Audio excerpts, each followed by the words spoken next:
اور انہیں کوارٹر دے دیا گیا۔ جلد چاچا سلیم نے منشی کے اس کام سنبھال لیے تو پکے منشی لگا دیے گئے۔ اس دوران سبو اس کی دوست بننے کی بجائے خان راول کے ساتھی بن چکی تھی، اکلوتی ساتھی، وہی خان راول جس کو وہ باقر اور شازیہ مل کر تنگ کرتے تھے۔ وہ پڑھائی میں کمزور تھا، یہ سب ہوشیار تھے۔ خان توقیر کو اولاد کو اعلیٰ ڈگریاں دلانے کا شوق ملانے والے سیاستدانوں کو دیکھ کر ہوا تھا۔ اس کا پڑھائی میں کمزور ہونا انہیں برداشت ہی نہ ہوا کرتا تھا۔ وہ بے دریغ پیٹتے تھے، جبکہ اس کا باپ خان ضمیر اتنا ہی راول سے پیار کرتا تھا۔ ان کی دشمنی کی ابتدا ہی یہیں سے ہوئی تھی۔ باقر اور ہانیہ کو اس پر بہت غصہ آیا کرتا تھا، کیونکہ باپ ان سے زیادہ نکمے بھتیجے پر پیار لٹایا کرتا تھا۔ ہانیہ بچپن سے ہی فربا جسم کی مالک تھی، سارے بچے اسے موٹی بج کہا کرتے تھے۔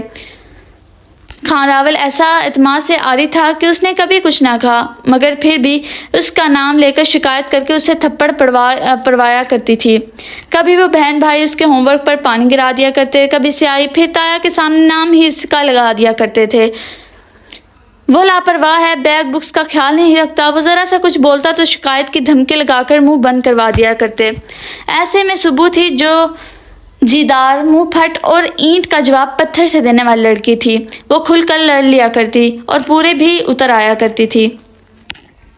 ہانیہ کو یاد تھا باپ کی شمالی علاقوں میں حساسی موت کے سبب وہ بہت چڑچڑی ہو گئی تھی۔ اسے لگتا تھا راول نہ ہوتا تو اس کے بابا ان سے بھی پیار کر سکتے تھے۔ اس سوچ کے سبب وہ روز کچھ ایسا کرتی کہ خان توقیر سے راول کو مار پڑے، لیکن سبیہ سلیم ڈھال بن کر اس کا بگڑا ہوا کام سنوار کر اسے بچا لیا کرتی تھی۔ سبو کے پاس ڈراموں کا ڈھیر ہوتا تھا۔ ہر روز نیا ڈرامہ، نئی کہانی سنا کر وہ راول کے خلاف کی گئی سازشوں کا توڑ نکال لیا کرتی تھی۔ اس نے خان راول کو بدلنا شروع کیا تھا اور وہ اب جواب دینے لگا تھا۔ یوں انہیں سبیہ پہلے سے زیادہ برے لگنے لگی تھی، جس کی ان دونوں کو ہی خبر تھی۔ شازیہ اور سجاول خان دونوں بہن بھائی کی شادی کر دی گئی۔ یوں سجاول خان مزید پڑھائی کے لیے ولایت سدھار گئے اور شازیہ یہاں، جبکہ راول FA کے بعد کب کا ذمہ داری میں پڑ چکا تھا۔ ان دونوں کی بات نہ ہونے کے برابر تھی، فقط السلام علیکم اور وعلیکم السلام تک۔ لیکن راول اور سبو کو اس نے زمینیں ہانکتے بارہا دیکھا تھا۔ اس نے BSc جبکہ سبو نے BA کے ایگزام دیے تو بڑی خانم اور چھوٹی خانم نے اس کے لیے رشتے ڈھونڈنے کا شوشہ چھوڑ دیا۔ دوسری بار ہم پلہ لوگوں کی خواتین اس کے سامنے رنگت اور فرب مائل وجود کی بنا پر ریجیکٹ کر کے گئی تو وہ انتہائی دل برداشتہ تھی۔ تب ہی سبو نے پہلی دفعہ اس حوالے سے اس پر طنز کا تیر چلایا تھا، ہانی خود کافی بھاری ہو، میری مانو تو رشتہ ہلکا قبول کر لو۔ ہلکے لوگوں کے لیے ہلکے رشتے بھی حویلی میں آئیں گے، فکر نہ کرو۔ مجھے یعنی سبیہ سلیم کو ہلکا کہہ رہی ہو؟ اس نے بھویں اچکائی۔ ہلکی تو واقعی میں پھول جیسی ہوں، سفید گلاب جیسی۔ جب میری شادی ہوگی تو اگلے پچھلے حساب برابر ہو جائیں گے، سنبھل کر رہنا۔ اس کی خمیدہ پلکوں تلے ستارے چمکے تھے۔ جانے کیوں اس لمحے ہانیہ کو ادراک ہو گیا وہ خان راول کی نسبت سے بات کر رہی ہے۔ یہ تمہارا خواب رہے گا سبو۔ سبو کو اپنے خواب پورے کرنے آتے ہیں۔ وہ مسکراتی تو ہانیہ کو کوئی حسین مورت ہی لگی تھی۔ تیسری دفعہ ریجیکٹ ہونے کے بعد خان توقیر نے آنن فانن اس کی اور راول کی شادی طے کر دی۔ خان باقر نے شدید مخالفت کی کہ ہانیہ بوڑھی نہیں ہوگی، ہم زمین میں اس کا حصہ اس کے نام کر دیتے ہیں تو فوراً ہی اچھی جگہ شادی ہو جائے گی۔ خان توقیر نے کہا، میں نے اس کی شادی کرنی ہے، کسی کو لالچ سے پھنسانا نہیں ہے۔ حیرت اسے تب ہوئی جب خان راول کی طرف سے انکار ہوا نہ احتجاج۔ جو شادی کے دن قریب آتے گئے اس نے سوچ لیا کہ وہ جیسا بھی سلوک روا رکھے وہ پرانے رویے کی معافی مانگ لے گی، شوہر کے مرتبے کے مطابق عزت و احترام دے گی۔ اس نے سوچ لیا کہ وہ اسے پیار و احترام سے جیتنے کی کوشش کرے گی تاکہ وہ سبو کو بھول سکے۔ سبو حویلی کی طرف دیکھنا ہی بھول چکی تھی۔ ہانیہ کو پتہ چلا چاچا سلیم بہت بیمار ہیں۔ ویسے تو فرزانہ چچی کے گزرنے کے بعد وہ اکثر ہی بیمار رہا کرتے تھے، لیکن اس بار کوئی سنجیدہ قسم کا ہی بیمار ہوئے تھے۔ ڈاکٹر پھیپھڑوں کے آپریشن کا کہہ رہے تھے۔ وہ بھی عیادت کرنے گئی۔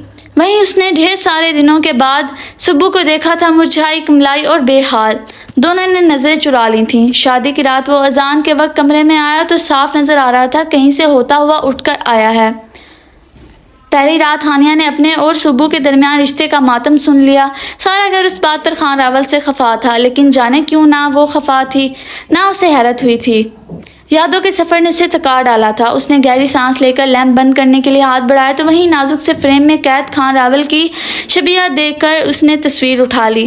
اس نے ہمیشہ اسے سلوار قمیض میں ہی ملبوس دیکھا تھا، بادامی سوٹ میں گھنی داڑھی مونچھیں کے ساتھ بال بھی پیچھے کنگھی کیے ہوئے تھے۔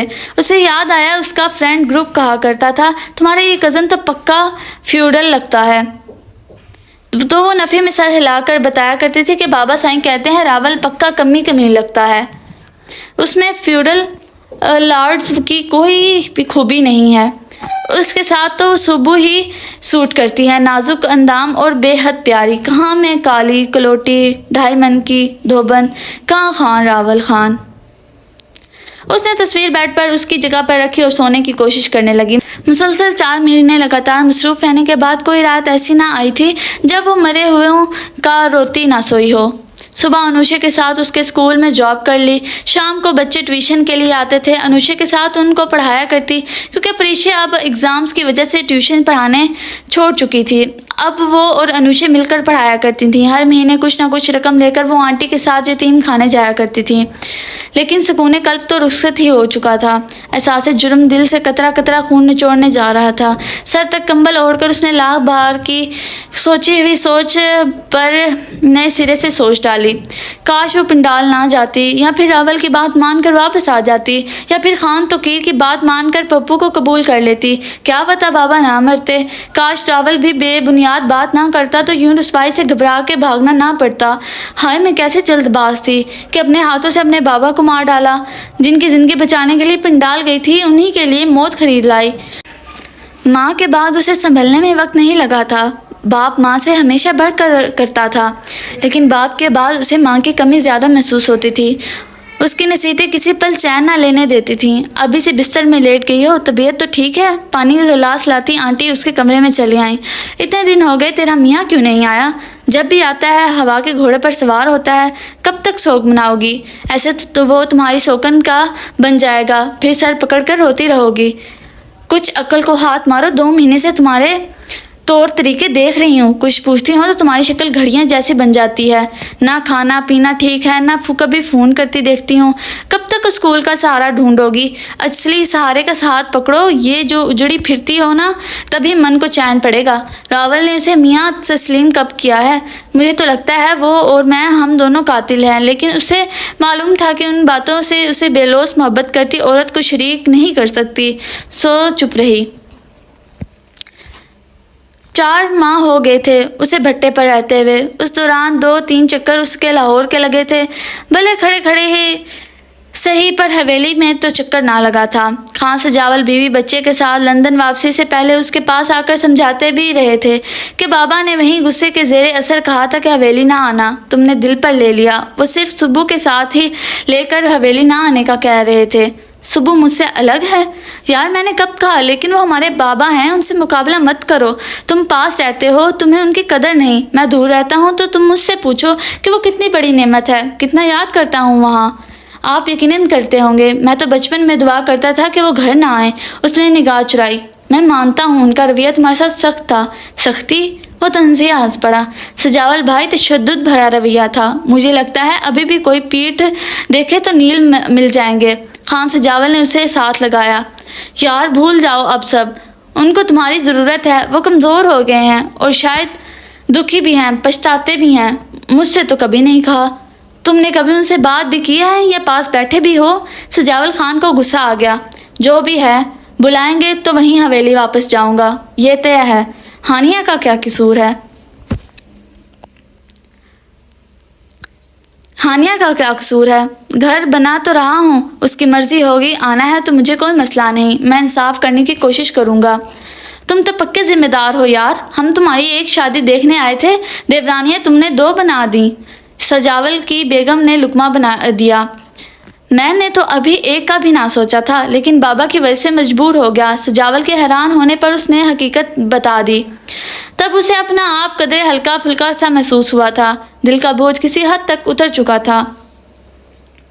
کسی سبزی کا ملغوبہ موٹی سی روٹی کے ساتھ کھاتے ہوئے اسے ماں کے ہاتھ کے کھانے یاد آ رہے تھے کہ دفعتاً فون بجا۔ آنٹی کوثر کا نمبر۔ وہ سلام دعا کے بعد ڈائریکٹ حملہ کر گئیں۔ ارے بچے، کون سے ہوائی گھوڑے پر سوار آتے ہو؟ وہ ہنس دیا۔ بچی باولی سی ہوئی پھرتی ہے، اداس ہے، تم کو پرواہ ہی نہیں۔ میرے بچے، انصاف سے چلو، رب راضی ہوتا ہے۔ اب وہ کیا کہتا کہ وہ کون سا حویلی میں رہتا ہے، اس لیے خاموشی ہی رہا۔ وہ تو کف سے بولی، کام دھندے زندگی کے ساتھ چلتے ہیں، کل سویرے آؤ فرصت سے، 4 دن رکو، گھر منہ پھرو، یہی تو دن ہوتے ہیں۔ اب کیا بھیا قاصد بھیجا کرے گا تو ملنے آؤ گے؟ خفت زدہ ہنسی کے ساتھ اس نے صبح آنے کا وعدہ کر لیا۔ اسے خوشگوار حیرت ہو رہی تھی کہ یعنی 4-5 مہینے بعد ہی سے وہ زندگی کی طرف آنے کے قابل ہو رہا تھا۔ زہر لب اس کا نام دہرایا تو دھڑکن کی تال بدلنے لگی۔ وہ چپل پہن کر ٹھنڈی فضا میں نکل آیا۔ چہل قدمی کرتے ہوئے سوچتا رہا، نکاح کیسا رشتہ ہے جو جذبات کی ہیبت ہی بدل دیتا ہے۔ اس نے زندگی میں سوچا بھی نہیں تھا کہ ہر پرائے پھڈے میں ٹانگ اڑانے والی اینٹ کا جواب پتھر سے دینے والی لڑکی اس کی کم گو بیوی بن جائے گی، اور وہ اس کے لیے اتنی اہم ہو جائے گی کہ کسی کی کال پر بھی اس کی نیند اٹھ جائے گی۔ اس کے برعکس جب اس نے ہانیہ کو سوچا تو کینہ، حسد، اکھڑپن، جھوٹ اور ہر وقت کا رونا دھونا ہی یاد آیا۔ بچپن میں وہ یہی سب کر کے اسے تکلیف پہنچایا کرتی تھی۔ سردیوں کی چھٹیاں تھیں، میں اور بچیاں صفدر کی طرف کب سے نہیں گئیں، اب جا رہے ہیں۔ تبھی انوشے بیگ گھسیٹتی چلی آئی۔ اتنا بڑا بیگ، کیا ہمیشہ کے لیے جا رہے ہو؟ وہ شدید ناگواری سے پوچھ رہی تھی۔ اے بچی، تیرا میاں آیا ہوا ہے اور تجھے ہماری پڑی ہے، اس کی خدمت کرو، میں 4-5 دن تک آ جاؤں گی، بچیاں تو چھٹیاں گزار کر ہی آئیں گی۔ آنٹی نے چائے کا مگ اس کے ہاتھ میں تھما دیا اور وہ صوفے پر بیٹھ گئی۔ کمرے میں ہیٹر نے سردی قابل برداشت کی ہوئی تھی۔ اس نے اپنا کپ ختم کر کے میز پر رکھا۔ آؤ تمہیں اپنا گھر دکھاتا ہوں۔ دل پر جبر کرتے وہ اس کے پاس بیڈ پر جا بیٹھی۔ 2 بیڈ روم کے چھوٹے سے خوبصورت گھر کی تصویریں موبائل میں اس کے سامنے تھیں۔ وہ جانے کیا کیا بول رہا تھا، وہ سمجھ نہیں پا رہی تھی۔ سبو، تم میری پہلی ہمدم، پہلی رازداں ہو، تم سے تعلق ہمیشہ برابری کی سطح کا رہا ہے۔ اتنے مہینے ہو گئے نکاح کو، جب بھی تمہاری کوئی ادا سوچنے کی کوشش کی تو شیرنی چنگاڑتی ہی تصور میں آئی ہے۔ یار، اب بدل لو خود کو، کیا ہر وقت قاتل موڈ طاری کیے رکھنا؟ وہ اپنی بات پر خود ہی ہنسا۔ سبو کو خبر تھی کہ بات رخ بدلنے والی ہے۔ اس نے وقت ٹالنے کے لیے اٹھنا چاہا، مگر اس نے ہاتھ پکڑ کر واپس بٹھا لیا۔ یقین کرنے دو، تم بھی شرما سکتی ہو۔ اس نے لاکھ ہاتھ چھڑوانا چاہا لیکن اس کی گرفت نہ چھوٹی۔ صبح کو صبح ہمیشہ سے زیادہ دھندلی اور سیاہی بھری لگی۔ لون کے مونگیا رنگ کے سوٹ میں ملبوس کھلے بالوں کے ساتھ وہ ہیٹر کے پاس بیٹھی تھی۔ وہ بھی سیر خیز تھا، سو اٹھ چکا تھا۔ وہ آنکھیں جن سے اسے محبت تھی، ان کی سرشاری دیکھ کر اس کی خود سے نفرت اور بڑھ گئی۔ اسے احساس ہوا کہ کوئی بھی جذبہ مستقل نہیں ہوتا، اس طرح محبت بھی ہم ہر وقت خود پر طاری نہیں رکھ سکتے۔ شہر میں رہ کر خوبصورت ہو گئی ہو۔ صبیہ بیگم پہلے سے ہی خوبصورت تھی۔ سینے تک چادر اوڑھے بکھرے بالوں کے ساتھ وہ بیڈ پر لیٹا کروٹ لیے اسے دیکھ رہا تھا۔ رنگ تو واقعی گورا ہو گیا ہے، اور جو جگہ چربی چڑھی ہوئی تھی وہ بھی اتر چکی ہے۔ لگتا ہے میرے ہجر نے تمہاری چربی پگھلا دی۔ چلو، میری پسند کی شیپ میں ڈھل تو گئی ہو۔ موٹاپا مجھے زہر لگتا ہے۔ اس کی لن ترانیوں سے اکتا کر اس نے بیڈ کی ہانپی پائنتی پر پڑا دوپٹہ اٹھانا چاہا۔ اس کا ارادہ بھانپتے ہوئے اس نے پاؤں کے انگوٹھی سے مونگیا دوپٹہ اٹھایا اور اپنے سینے پر دھر لیا۔ لے لو۔ وہ محبت بھری نظروں سے دیکھ رہا تھا۔ صبح نے سر جھٹک کر گویا لعنت بھیجی اور رخ الماری کی طرف کیا۔ وہ شال نکال رہی تھی کہ اس نے جست لگا کر اس کا ہاتھ پکڑ لیا۔ کیا ہو گیا ہے تمہیں؟ مجھے پاگل نہ کرو یار، مجھ سے پہلے ہی تمہارا یہ روپ ہضم نہیں ہو رہا۔ وہ اپنی ریشہ دوانیوں پر خود ہی ہنس رہا تھا۔ اوپر سے صبح کے گریز بھرے انداز تھے۔ جانا کب ہے تم نے؟ اسے آئے 2 دن ہو چکے تھے۔ مجھ سے اب بالکل نہیں رہا جائے گا۔ تم بھی پیکنگ کرو اور میرے ساتھ ہی چلو۔ 2-4 دن ایک کمرے میں گزارنا زیادہ مشکل نہیں، تھوڑے دنوں میں گھر مکمل ہو جائے گا تو شفٹ ہو جائیں گے۔ اس نے محبت اور نرمی سے اسے قریب کرنا چاہا تو صبح نے شدید ناگواری سے اس کا ہاتھ جھٹک دیا۔ اور تم میں کوئی احساس گناہ نہیں ہوتا خانے راول؟ یہ کیسا سوال ہے؟ وہ نرمی سے پوچھ رہا تھا۔ جیسا بھی ہے تم سمجھ سکتے ہو، مجھے پتہ ہے، اس لیے صاف سیدھا جواب دو۔ اس میں احساس گناہ کی کون سی بات ہے؟ ہماری شادی ہو چکی ہے۔ ایسی ہوتی ہے شادی؟ صبح کا لہجہ شدید کڑوا تھا۔ تو کیا صرف ڈھول تاشوں والی ہی شادی ہوتی ہے؟ شرم کرو، مجھ سے زیادہ پڑھی لکھی ہو۔ شرم تمہیں کرنی چاہیے۔